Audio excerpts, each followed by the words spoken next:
Salut à tous, ici Reg, bienvenue dans les actualités cinéma, séries et un petit peu jeux vidéo de la semaine. La première actualité concerne Josh Hartnett qui va jouer dans un film qui me semble assez rigolo de par son concept. C'est l'histoire d'un braqueur de banque qui va fuir et finir dans une émission de télé-réalité.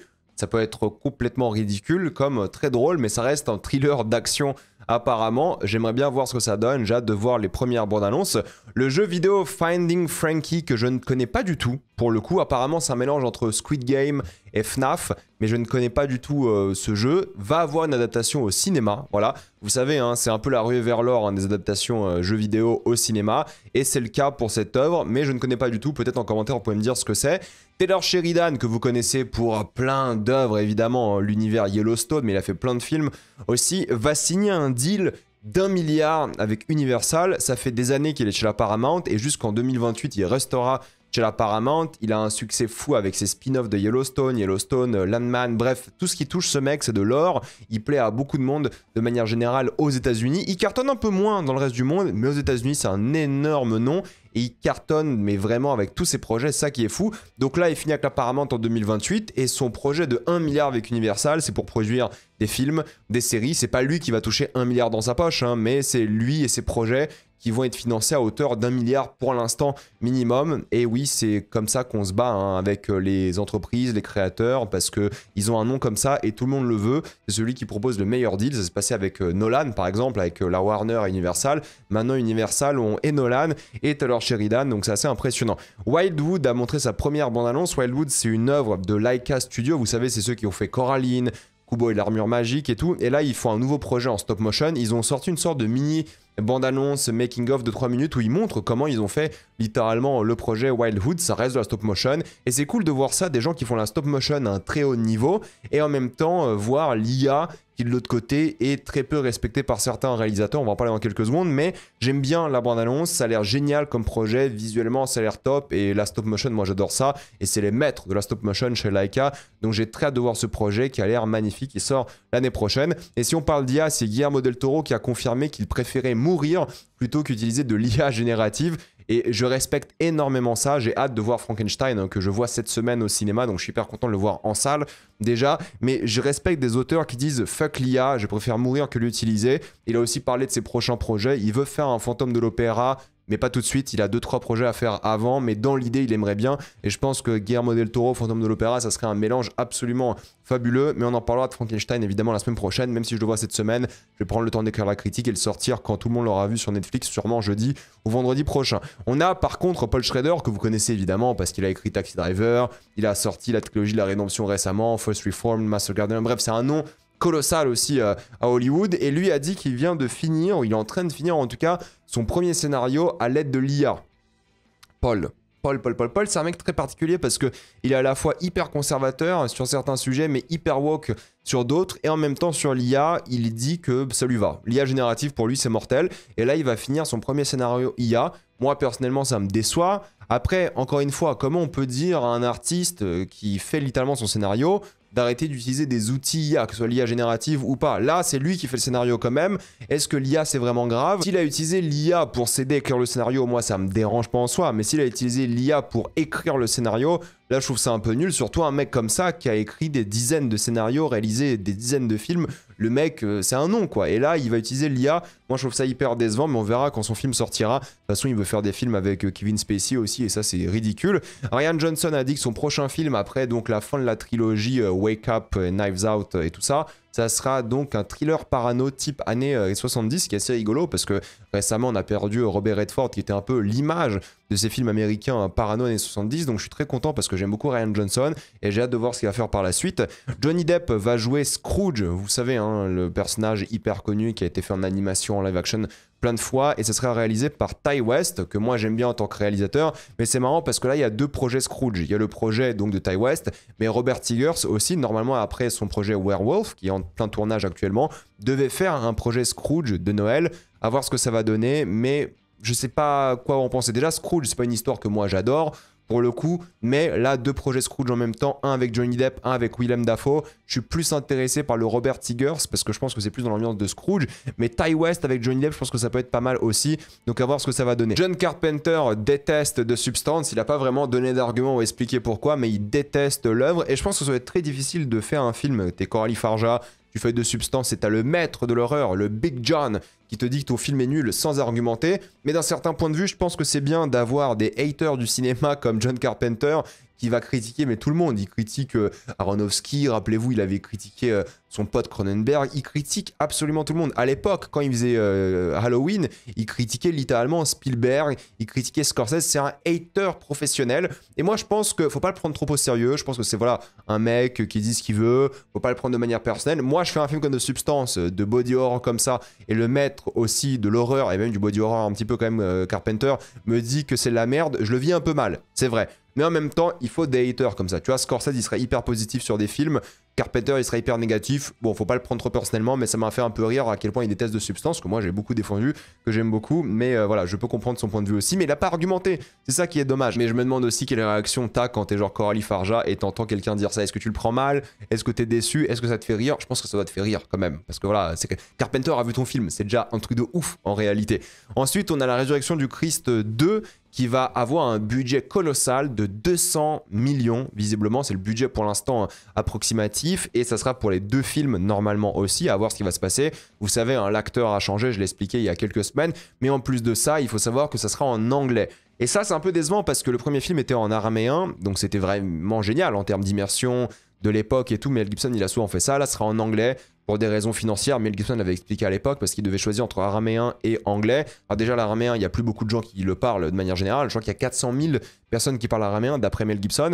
Et en plus de ça, l'anglais, ça va permettre d'exporter le film. Et ça, Mel Gibson, il est plus dans les années 90-2000. Il a besoin de quelqu'un pour exporter son film à une échelle massive parce que sinon... pour lui, ça va être compliqué. Donc oui, c'est en anglais, oui, le budget sera colossal, et c'est un projet qui me fait un peu peur, parce qu'on connaît un peu l'antisémitisme de Mel Gibson, et voilà, Résurrection du Christ, antisémitisme, tout ça, vous comprenez un peu dans quelle direction ça peut aller, mais surtout, ça m'intéresse parce que c'est un projet qu'il avait annoncé lors de son podcast avec Joe Rogan, un peu fou, un peu LSD, enfer et tout, et ça me chauffe. C'est tourné en Italie actuellement à Cinecittà Studios, donc pourquoi pas, moi le projet m'intéresse. On a Jennifer's Bodies 2 qui est en train d'être écrit. Visiblement, la suite va se faire, ils vont chercher des financements, mais ils ont envie de faire une suite à ce projet. Pourquoi pas? Moi, j'aime bien. Plaisir coupable, c'est pas un grand film, mais j'aime bien. On a Hit 2 qui a donc un crédit d'impôt de 37 millions à Los Angeles. Je vous l'avais dit il y a quelques années, il y a une vraie fuite des talents d'Hollywood vers d'autres pays, surtout d'Europe, par exemple, comme la Hongrie, où il y a Dune qui est tourné en ce moment. Et il y a un vrai souci, donc ils ont décidé de donner des crédits d'impôt, comme tous les pays du monde. Il y a plein de pays, l'Australie, la France, évidemment, mais il y a plein de pays européens qui donnent d'énormes crédits d'impôt. J'ai fait ma vidéo sur la Jordanie cette année. La Jordanie aussi donne des crédits d'impôt énormes pour que les gens viennent tourner des films là-bas. Et maintenant, Los Angeles et surtout la Californie décident de rétorquer aussi avec des crédits d'impôt pour attirer donc les productions. Et Hit 2 sera donc filmé en Californie, à LA entre autres, hein, et 37 millions de crédits d'impôt, c'est-à-dire que le budget sera colossal, au moins de 160 à 200 millions. 37 millions, c'était le crédit d'impôt de Mandalorian et Grogu, qui était pareil, un budget de 166 millions. Donc ce serait un énorme film, Hit 2, un blockbuster. On n'a pas encore de casting confirmé, mais le tournage va commencer à l'été prochain pour une sortie en 2027. Et ce qui est assez rigolo, c'est que le prochain film de Mike Mills, c'est 20th Century Woman, c'est Common avec Joaquin Phoenix, donc c'est quand même des films de famille assez indépendant, lui a touché un crédit d'impôt de 40 millions aussi en Californie, donc pour un film qui aura un budget bien plus grand que Hit 2, et ça c'est particulier parce que tout de même, t'es face à un film comme Hit qui a 160-170 millions de budget minimum, et Mike Mills qui a jamais fait de blockbuster va avoir le droit à 40 millions, donc il aura un budget colossal pour faire un film en Californie de 200 millions minimum, et je suis curieux de voir ce que ça va donner. Je sais pas s'il va faire le Yes Man ou pas, mais je suis curieux de voir quel genre de projet il va nous afficher ici. En termes de box-office, on a plein de choses hyper intéressantes. Chainsaw Man qui cartonne 100 millions de box-office international pour un budget que je n'ai pas. Pour le coup, j'ai pas trouvé de budget. Il y a des gens qui m'ont dit que c'était 13 millions, 14, 20. Les projets d'animation japonais sont pas extrêmement chers. Faut compter en moyenne pour un gros projet 40 à 50 millions, ce qui est pas beaucoup comparé à la Californie, des choses comme ça. Mais là, le budget de Chainsaw Man, je ne sais pas, mais c'est déjà un succès. Si le budget c'est 40 millions, il a déjà fait 100 millions en box-office, c'est un succès. Moi, je l'ai critiqué, Chainsaw Man, vous savez que j'ai adoré le film, ma critique est disponible et de la série et du film. Donc je suis content pour l'œuvre et c'est bien parce que c'est un vrai film. Et ça fait plaisir. C'est pas une suite à la série juste en termes de narration, c'est littéralement une suite et un film et ça c'est important et j'ai beaucoup aimé, j'ai envie de le revoir d'ailleurs, donc succès complètement mérité, ça cartonne et je pense qu'il va aller beaucoup plus loin parce que c'est son premier week-end d'exploitation dans plein de pays du monde et ça c'est quand même assez intéressant. Par contre c'est Springsteen qui galère avec 15 millions en box-office international pour un budget de 55 millions. J'espère que la mode des biopics musicaux est morte et enterrée parce que je ne supporte pas ça, je trouve ça vraiment insupportable, ces films à chaque fois comme ça qui sont pas intéressants. Moi j'ai détesté Springsteen, j'en ai parlé dans ma critique qui est sortie il y a quelques jours, j'ai détesté, mais après c'est dommage parce que Scott Cooper c'est quand même un réalisateur que j'aime bien, il fait de bons films, j'apprécie vraiment son travail et je trouve qu'il a du talent aussi dans Springsteen, mais j'ai détesté tout ce qui va avec de manière générale, mais c'est 15 millions, pour rentabiliser ce genre de projet, il faut voilà, les 120, 130 millions et ça sera jamais accessible. C'est un peu dommage parce que Jeremy Allen White il mérite aussi, mais bon, le film était pas bon d'après moi et ça intéresse pas grand monde malheureusement. Pluribus a eu le droit à sa première bande-annonce, c'est l'œuvre évidemment de Vince Gilligan, le créateur de Breaking Bad. Et vous savez, il y a des gens qui m'ont dit, quand j'avais fait ma vidéo actualité il y a quelques semaines, qu'on n'a pas encore le synopsis de la série. C'est ce que moi j'avais dit, mais les gens m'ont dit que non, il existe bel et bien ce synopsis depuis des semaines et des mois même. Mais quand vous regardez le synopsis et vous regardez la bande-annonce, ça n'a aucun rapport. Donc j'ai très hâte de voir ce que va être ce projet parce que la bande-annonce m'a donné envie, ça a l'air vachement bien, ça a l'air intriguant, ça a l'air divertissant, ça a l'air vraiment top de ce point de vue-là, même maintenant à voir comment ça va être parce que j'ai un petit peu peur tout de même. Vous savez, quand il y a des réalisateurs comme ça ou des showrunners qui sortent d'un projet aussi iconique que Breaking Bad, on est facilement déçu, mais je lui fais confiance et je pense que ça peut être bien, on va en parler, pas toutes les semaines, j'espère critiquer le premier épisode si j'ai le temps, mais sinon je ferai la critique évidemment à la fin. Hijack a le droit à sa bande-annonce, là où Pluribus sort le 7 novembre, Hijack ce sera le 14 janvier, et cette fois-ci c'est pas un avion, c'est un métro, et ça me fait rire parce que voilà, ils ont trouvé un autre concept et je trouve que c'est une bonne idée, mine de rien, donc j'ai quand même hâte de voir la saison 2 parce que la saison 1 était très sympathique, et Shrinking saison 3 sortira le 28 janvier, et j'ai très hâte de voir ça aussi parce que moi je kiffe Shrinking. Le tournage de Carrie est officiellement terminé. Vous savez, la série de Mike Flanagan, elle sortira à l'été ou Halloween, on verra bien, 2026. Le tournage est fini pour Amazon. Et moi, j'aime beaucoup Mike Flanagan qui a travaillé sur toute la série. Je ne sais pas s'il va tout réaliser, mais il a vraiment développé le projet de A à Z. Et j'ai hâte de voir ça, même si moi j'adore le film de Palma qui est très très bien. Je pense que la série peut être intéressante. On a aussi la bande-annonce du projet Crime 101 qui est avec Chris Hemsworth, Mark Ruffalo, Barry Keoghan et Halle Berry et tout.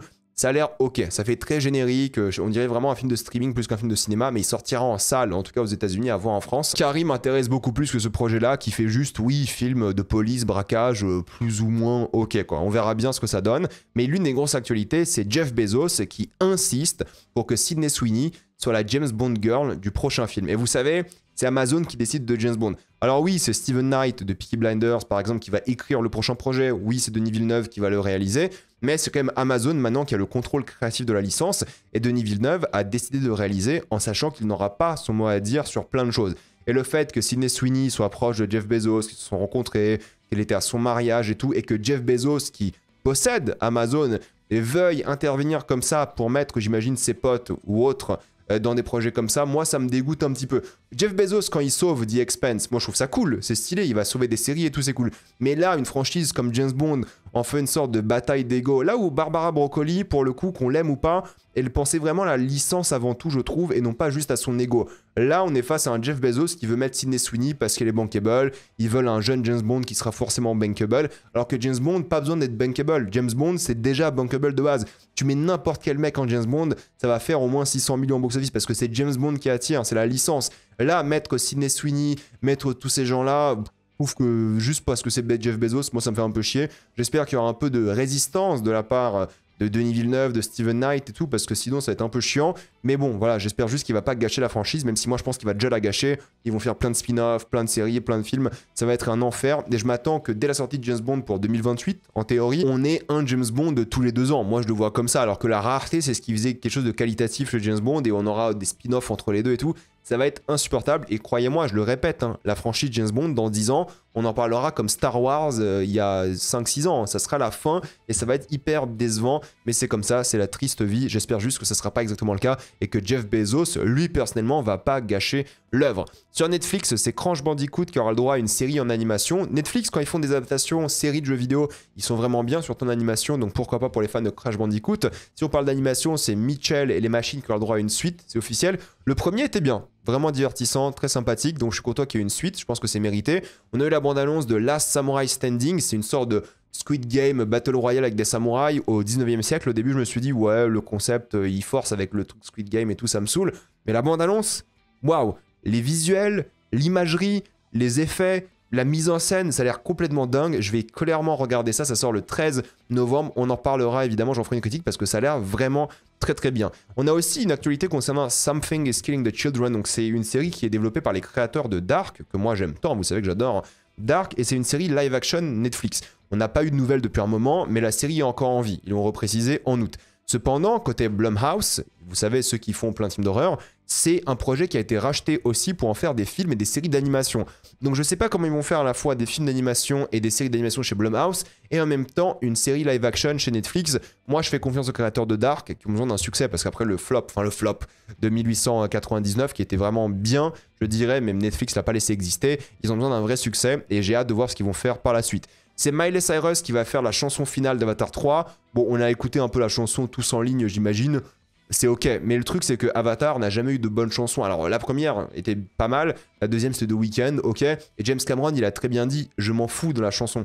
J'en ai rien à faire, la chanson qui passe à la fin, c'est sympa, il passe à autre chose. Pour lui, le film est déjà fini quand le générique est arrivé. Donc je respecte l'avis de Cameron de ce point de vue-là. Et la chanson est ok, elle chante bien Miley Cyrus, mais juste...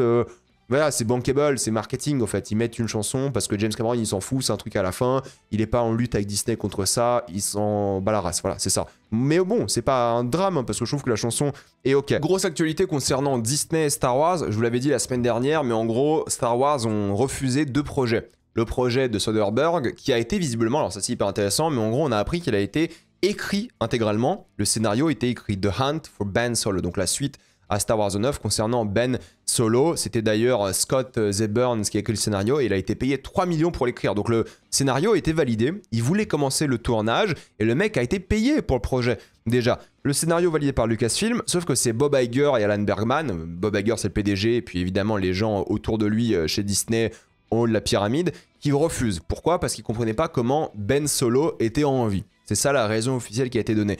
Donc, scénario écrit, validé à la base, et ensuite refusé par le PDG de Disney, alors que t'as quand même Soderbergh derrière le projet. C'est fou de refuser un projet de Soderbergh, je trouve que c'est assez honteux, surtout quand après tu fais un projet avec Sean Levy, c'est ridicule, et les autres et tout, c'est pas possible. Ça me déçoit énormément, et le pire c'est que Fincher aussi devait faire un projet Star Wars, il était en train de négocier et tout. Alors là où Soderbergh c'était le premier scénario écrit, validé, puis annulé, Fincher, lui, il a eu des discussions par rapport au fait d'avoir la final cut, donc d'avoir la décision finale sur le projet, le montage et tout, et Disney ont dit non. Bon ça arrive, hein, comme Denis Villeneuve avec Amazon, il n'aura pas la final cut sur James Bond, mais là, Fincher et Soderbergh, tu dis non en tant qu'entité, en tant que Disney. T'as besoin de ça, Disney, pour faire vivre Star Wars. T'as besoin de Montréal, t'as besoin d'un Tony Gilroy qui fait du Star Wars, t'as besoin d'un Fincher, d'un Soderbergh. Mais ils veulent pas car ils sont têtus et ils veulent garder le contrôle sur la licence, et ça c'est grave parce que du coup la licence est en train de mourir malheureusement à cause de ça aussi. Concernant HBO Max, on a David Chase, le créateur des Sopranos, évidemment, qui va travailler sur une série, sa première depuis les Sopranos, ça fait 20 ans il n'a pas fait une série, qui s'appelle Project MK Ultra. Vous savez, MK Ultra, c'était des projets psychédéliques du gouvernement, c'est un vrai truc qui existait, qu'ils utilisaient en tant que torture pour contrôler l'esprit des gens, LSD, acide, tout ça, ça a l'air hyper intéressant, j'ai hâte de voir ça. David Chase, c'est un maître du scénario, en film il est moins bon, c'est vrai, mais en série, Les Sopranos, c'est un monument. Là, il va refaire une série, donc j'ai très hâte de voir ça. Les Oscars vont bientôt commencer d'un point de vue administratif, disons, parce que chaque studio doit déposer des noms pour chaque catégorie. Et donc, on a la Warner qui a déposé 6 noms pour la catégorie meilleur acteur. Donc, ça sera DiCaprio en meilleur acteur principal, Chase Infinity en meilleur acteur principal féminin. Et ensuite, on aura donc que des rôles secondaires, masculins, féminins, Sean Penn, Benicio del Toro, etc., etc. Et en même temps, ils ont décidé de prendre l'approche comédie pour les Golden Globes parce que oui, One Battle After Another sera dans cette catégorie-là plutôt que drame pour optimiser ses chances, on imagine. À voir si les Golden Globes confirment, de même pour les Oscars, mais normalement, ça devrait le faire. D'ailleurs, la Warner en a profité aussi pour déposer le nom de Jack Black dans Minecraft pour la catégorie meilleur acteur, mais évidemment il sera pas nommé, on est d'accord. La Warner est en vente, oui ça fait toujours bizarre de dire ça comme ça, mais personne ne veut racheter les réseaux de la Warner. Les réseaux c'est donc les chaînes HBO Max, Warner TV, toutes ces choses-là. Personne ne veut racheter ces chaînes-là, cependant tout le monde veut racheter les assets. Les assets c'est quoi? C'est les licences. Donc la Warner doit décider si elle vend des licences individuellement, donc je sais pas, imaginons DC, peut-être Warner va vendre DC chez Netflix. On n'en sait rien, ça serait un carnage, ça serait horrible. Mais imaginons, peut-être que Warner va vendre Le Seigneur des Anneaux chez Apple, on n'en sait rien. Donc c'est possible que la Warner soit un peu décomposée et que des licences aillent à droite à gauche s'ils décident de les vendre comme ça. Ou ils vendent tout à une boîte, parce que la Paramount est intéressée, et apparemment Trump veut que ce soit la Paramount qui achète Warner. Donc ou ils vendent tout à la Paramount, ou ils vendent tout à Netflix. Même maintenant, visiblement, ce qui intéresse les studios, c'est d'acheter des licences et des assets plutôt que l'entreprise en entier. Et ça, c'est particulier, la Warner n'est pas forcément fan. Une actualité jeu vidéo concerne Halo Campaign Evolved. Il y a un lien avec le cinéma, vous allez vite comprendre, les séries. En gros, il y a Halo qui arrive avec un remake du premier jeu sur PlayStation 5 l'année prochaine. Et les gens se disent, voilà, Xbox s'est incliné devant PlayStation et tout, ils ont perdu la guerre de console. Peut-être. Mais aujourd'hui, et ils l'ont très bien dit chez Xbox, hein, la concurrence n'est pas PS5. La concurrence, c'est Fortnite. La concurrence, c'est Netflix. La concurrence, c'est TikTok. En fait, les gens se battent maintenant pour le temps de cerveau plutôt que pour la console en soi. Donc plus tu es présent sur le temps de cerveau des gens, c'est là que tu gagnes la guerre des consoles entre guillemets. Donc la guerre des consoles n'existe plus en théorie. Ce qui intéresse les gens maintenant, c'est jouer à tes jeux, d'où le Game Pass. Tu payes un abonnement, bah forcément tu as envie d'y jouer, des choses comme ça. Donc moi j'ai hâte de refaire, enfin de faire, parce que j'ai jamais fait Halo en réalité, de faire le remake de Campaign Evolved sur PC quand il sortira l'année prochaine. Et je pense que la stratégie d'Xbox elle est bonne. Tout le monde a accès à tous les jeux, peu importe la console, parce qu'ils veulent que tu joues à leur jeu avant tout. Donc ça je trouve que c'est intéressant.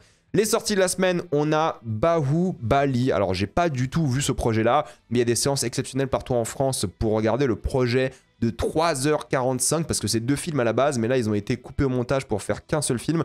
J'espère avoir le temps de voir ça en salle. Allez le voir parce qu'apparemment c'est exceptionnel. The Witcher saison 4, alors j'ai déjà accès à la série, je vais vous sortir ma critique ou jeudi ou vendredi parce que j'ai de la chance d'y avoir accès, merci Netflix, on en reparlera. Donc ça va être, je pense, quelque chose d'intéressant à voir. Ballad of a Small Player sort demain sur Netflix, c'est le nouveau projet d'Edward Berger qui a fait Conclave et à l'Ouest, rien de nouveau, donc je vais regarder aussi. Has Been Hotel sort demain aussi sur Prime, je vais regarder, je vais en reparler. Outer Worlds 2, le jeu vidéo, sort aussi cette semaine, j'espère que les critiques seront bonnes. Yoroi, je l'ai déjà critiqué sur ma chaîne, mais il sort demain. L'étranger sort aussi demain, ça a l'air pas mal, et de Smashing Machine critique aussi de l'œuvre demain. Voilà, dites-moi ce que vous pensez de toutes ces actualités, êtes-vous d'accord, pas d'accord? Et il faut que je vous dise un truc, maintenant il n'y aura plus qu'une seule vidéo actualité par semaine, pour plusieurs raisons. Je lance un nouveau concept la semaine prochaine, vous allez voir, j'espère que ça va vous plaire parce que c'est un truc spécial, sur un format un peu différent, que je fais pas du tout, mais ce sera un truc un peu sérieux qui va changer un peu, et vous allez voir, je pense que vous allez aimer, mais ça va me prendre beaucoup plus de temps que prévu, donc j'élimine une vidéo actualité, et il y aura qu'une seule vidéo actualité par semaine maintenant, et j'avoue que ça me faisait un peu chier intellectuellement de faire 2 vidéos actualité par semaine, donc là on aura à la place de la deuxième vidéo actualité un autre truc que je vais vous révéler la semaine prochaine, qui sera, j'espère, un truc qu'on va faire pendant longtemps, à voir parce que ça me coûte très cher, plusieurs milliers d'euros par mois, mais on en reparlera la semaine prochaine, et en attendant il n'y aura qu'une seule vidéo actualité par semaine. Pensez à vous abonner à la chaîne pour voir les prochaines vidéos, mettez un j'aime, ça aide beaucoup la chaîne, suivez-moi sur tous mes réseaux, Spotify, Twitch, TikTok, Instagram, et moi je vous dis à la prochaine fois, salut à tous.